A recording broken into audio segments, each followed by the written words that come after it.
Hey y'all, we're going to do a new updated video on political parties to include some of the trends from the 2016 general election leading up to the 2018 midterm election, to include a discussion about the Republican base currently and the Democratic base currently. We're going to start with the development of political parties. This has been the trend for the past couple of decades. The future of the political parties look bleak. The political parties have been weakened by a few things. So we're going to talk about the factors that have led to the decline of the power of the parties. If you go back, remember the discussion about rational choice theory. So that's the idea that when voters are choosing who to vote for, the candidate, they are going to do an intellectual analysis of the candidate and the political party that's best going to suit that individual voter's needs. So keep that in mind when we're talking about the weakening of the political parties.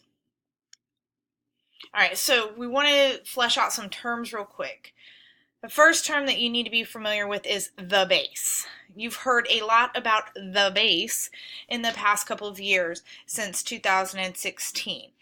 In fact, Donald Trump had said during the campaign that he had a base of support that was strong enough and loyal enough to him that he could have shot somebody in Times Square and they still would have voted for him. All right, so if you look at these numbers right here, those would be indications of political parties' base or Trump supporters. So at the beginning of Trump's term, 41% of Americans identified as Republicans, and then out of those 41% of the Americans who considered themselves Republicans, 89% of them approved of Trump. So he didn't even have all of the Republican support. 11% of Republicans were the never Trumpers. So that puts us at about 36% of Americans were in Trump's base, or Republicans approving of Trump. So 36% of Americans, not a majority of voters, or Americans, period. Okay, according to the latest Gallup study, all right, so this is coming from Gallup's polls from mid-summer 2018. 37% of Americans now identify as Republicans, so there's less people identifying as Republicans. 78% of those approve of Trump, so his base has diminished. But it's still, it's still there. So 29% of Americans are in Trump's base. So when people are talking about base, they're talking about the loyal party supporters, and Democrats have their base of support too. But these numbers are definitely not in the majority for Republicans nor for Democrats, because there are more independent voters now since the 1970s than ever before. So independent voters, or people, started to break off from the political parties when you started to see a decline in trust of the government and an increase in the lack of efficacy. So when people felt like they couldn't make a difference when voting, all of that led to a trend where you would have more independent voters. So the base for the party is narrowing. So since you have more independent voters, you have more of what's called split ticket voting. So split ticket voting is voting for one party for a certain office and another party for other offices. And split ticket voting has increased since the 1960s.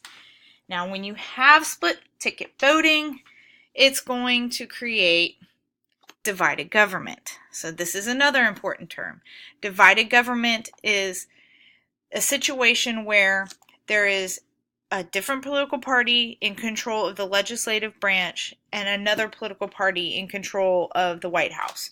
So what we could potentially have in the 2018 midterms is the Democrats getting control of the House of Representatives, maybe kind of a long shot getting control of the Senate. So if there was Democratic control of the legislative branch, or at least even one of the chambers of the legislative branch, and you had a Republican in the Republican in the White House, that would be divided government. Okay. Liberal Democrats are especially likely to be looking forward to the midterms for what I just said, is that they're all registered voters, people who are Democrats or leaning Democrats. They are actually in the majority. So things are looking good for Democrats for the House. It's still a toss-up with the Senate. How the political parties have weakened. So further, what factors have led to the increase of independent voters, the diminishing of the base.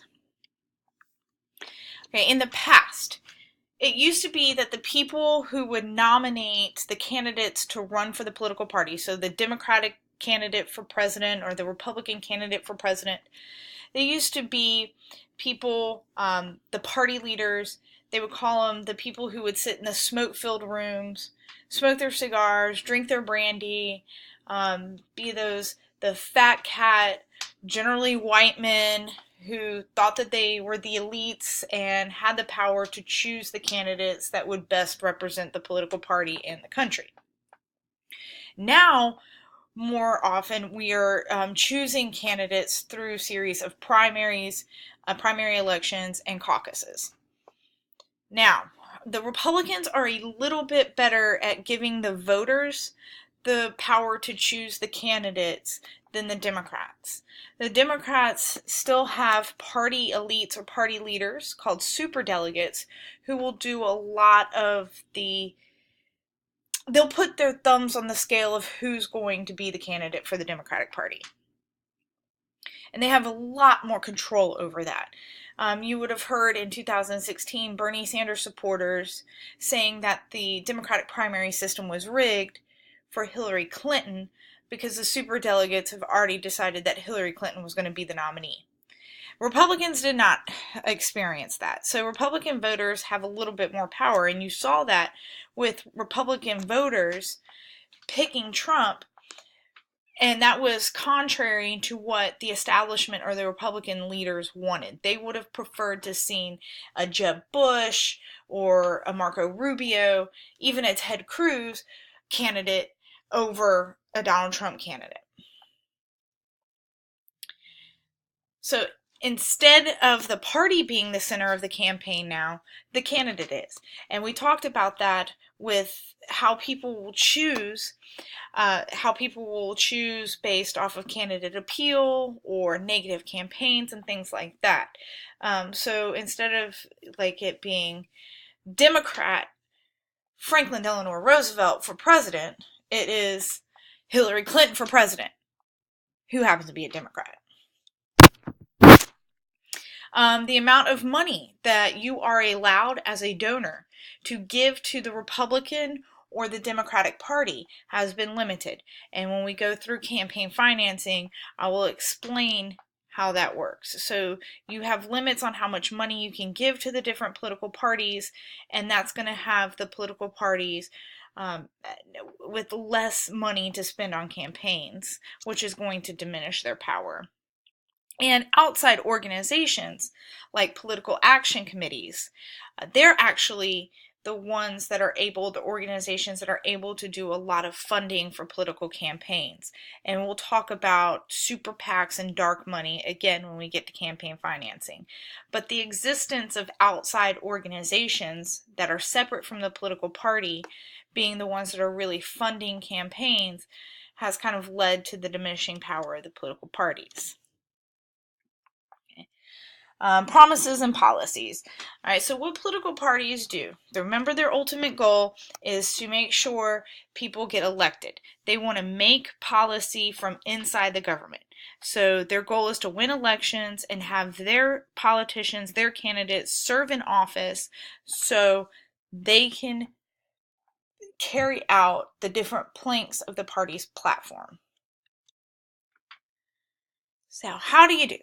Okay, so you got to make some campaign promises. And then you got to turn those promises into policy. That's why people like us, hopefully using that rational choice theory, would vote for a candidate. So what it kind of looks like is that the political parties are trying to build a coalition of voters or a coalition of support. So these are the group of people that will vote for them in the campaign. So how they do that is they make promises to people that will appeal to the most people, hopefully. And you'll hear them say stuff like, while I am in office, I will. Or while we are in office, we will carry out blank part of the platform. So Donald Trump made a lot of those promises. So Donald Trump was like, when I am in office, I alone will bring back good blue-collar jobs. When I am in office, I will ban the immigration of Muslims into the United States. Or while I am in office, I am going to get rid of the crappy Iran nuclear deal. All right, so he made those. And that's what people voted for him based on those promises. So that, remember, that's prospective voting. Voting for somebody based on what they promised to do for you. And then that's how he got this coalition of support. Even if people are like, I don't know if he can do it, but what he says is different than what I've heard before. And I like the idea or that promise of what he is going to do. Build the wall. I've never heard that before. I like that idea. Let's give him a shot. All right. You'll also have people who retrospective vote. So this was where people would vote for Hillary Clinton because they liked what Barack Obama did while he was in office. So we have done blank, extended health care for more Americans while Democrats held the White House. And all of these promises are to try to attract a set of individuals to support their political party. But let's be honest, most promises are broken. If you look at Trump's 100-day plan, a lot of these acts, okay, this one, number one, he did that. Congress was able to do that. This was ending the Offshore Act. That was an executive action. And the rest of the stuff did not come out to it hasn't come to fruition. So the rest of the stuff hasn't happened. They failed to repeal and replace Obamacare. So we actually expect promises to be broken. And this is the Trump Promise Tracker. So some of the things he's working on, trying to make sure he is able to do, definitely been able to make sure that federal judges were pretty conservative. But it's really hard for a candidate to follow through on their promises because of the divided government. When you have gridlock, so if the Democrats do take the House, we're going to be, for the next 2 years, in a situation where nothing's going to get accomplished. There's going to be gridlock. When one party blocks the policy efforts of the others, promises will never be fulfilled. If you are able as a political party to translate your promises successfully, you can maintain your voter support, you can keep that coalition of support, and you can continue to win elections. We haven't been here in the United States in quite a long time. So, party coalitions. All is about the idea of electoral de-alignment. So where we are in America currently is in de-alignment. We're not aligned with a political party. There's less base support. Large groups of voters are becoming more independent. That's opposed to electoral realignment. Realignment means that you once were a Democrat and now you are a Republican. Okay, you change your party support. The party that has been losing now wins because they've attracted a new coalition of support. Okay, what electoral realignment is a shift in voting patterns in response to critical events that cause more promises to be made and a new coalition of support. A new party is going to take power. And you see that when FDR was the first Democrat to win the presidency after a long line of Republican presidents taking over, because he made promises to end the Great Depression and built a new